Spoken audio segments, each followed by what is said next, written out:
চাওয়া পূরণ করা ছাড়া আর বিকল্প কোনো পথ সামনে খোলা থাকে না।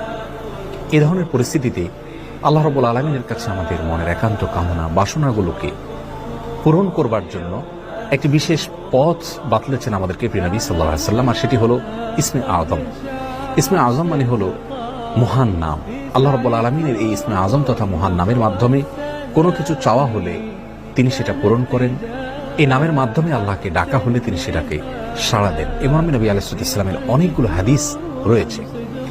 অনেক উলামায়ে কেরাম ইসমে আযম সম্পর্কে বলেছেন যে এটি হলো আল্লাহ রাব্বুল আলামিনের যে মূল নাম আল্লাহ, সেটি তার অনেকগুলো গুণবাচক নাম আছে। তমধ্যে থেকে আল্লাহ রাব্বুল আলামিনের যে মূল নাম আল্লাহ, এই নামের মাধ্যমে আল্লাহ রাব্বুল আলামিনকে ডেকে যদি বান্দা কোনো কিছু চান কায় মনোবাক্যে অন্তরের গভীর থেকে, তাহলে সে দোয়া আল্লাহ রাব্বুল আলামিন অবশ্যই কবুল করেন।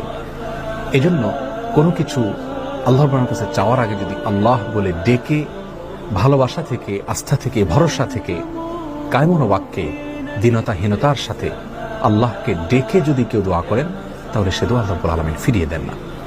ইসমে আযম সম্পর্কে আরো নির্দিষ্ট করে আমরা নবী আলাইহিস সালামের যে হাদিসটি দেখতে পাই, সেটি তিরমিজিতে বর্ণিত হয়েছে, আরো বিভিন্ন হাদিসে কিতাবে বর্ণিত হয়েছে। সেই হাদিস সম্পর্কে বিশ্ববিখ্যাত হাদিসবিদ হাফেজ ইবনে হাজার আল আসকালানী রাহিমাহুল্লাহ ফাতহুল বারীতে লিখেছেন যে ইসমে আযম সম্পর্কে সবচেয়ে বিশুদ্ধতম হাদিস হলো এটি।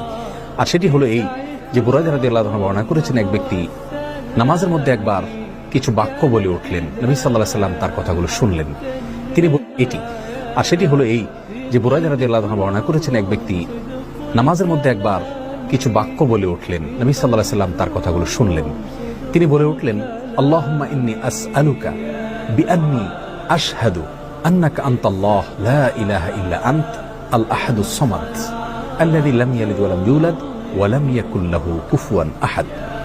তার মুখে এই বাক্যগুলো শুনে নবী আলাইহিস সালাম বলেছেন, নিশ্চয়ই এই লোকটি ইসমে আযম পাঠ করেছে। ইসমে আযমের মাধ্যমে আল্লাহ রাব্বুল আলামিনের কাছে কোনো কিছু চাওয়া হলে তিনি সেটা ফিরিয়ে দেন না। এর মাধ্যমে আল্লাহকে ডাকলে তিনি অবশ্যই তাতে সাড়া দেন। এই হাদিসের ভিত্তিতে অনেক মুহাদ্দিসিন ইকরাম বলেছেন এটি হলো সেই দোয়া যেটাকে ইসমে আযম বলা হয়, যার মাধ্যমে এটি পাঠ করার পর আল্লাহর কাছে কোনো কিছু পেশ করলে সেটাকে অবশ্যই আল্লাহ তাআলা